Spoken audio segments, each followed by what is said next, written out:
Hi guys, আজকে আমার ট্রেডিংয়ের practices নোটসগুলো আপনাদের সাথে শেয়ার করব।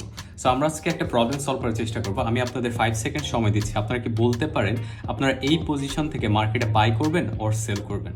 সো আপনারা ভিডিও পজ করে আমাদেরকে কমেন্ট সেকশনে জানিয়ে দিন। আমি আপনাদের সাথে এটা একটু ডিসকাস করার চেষ্টা করি। সো প্রথমত আমাদের স্ট্রাকচারটা দেখতে হবে। আমাদের প্রথমে ছিল এটা ডাউন ট্রেন্ড।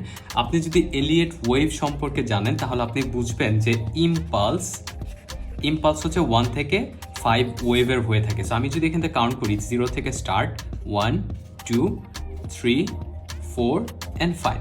সো এইটা আমার একটা ইম্পালস মুভ হয়েছে। দেন আমরা ইম্পালস মুভ শেষে always looking for correction, then A B C. So আমরা এখানে যখন এবিসি কাউন্ট করব সেটা হচ্ছে 3টা ওয়েভে হয়।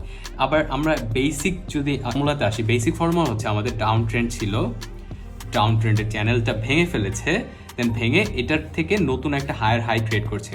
হায়ার হাই ক্রিয়েট করার পর আমাদের রেজিস্ট্যান্সটা হয়ে গিয়েছে সাপোর্ট, অ্যান্ড এখানে সুন্দর একটা হ্যামার ক্যান্ডেল হয়েছে যেটা কিনা চান্সেস আর যে প্রাইস উপরে শুট করবে।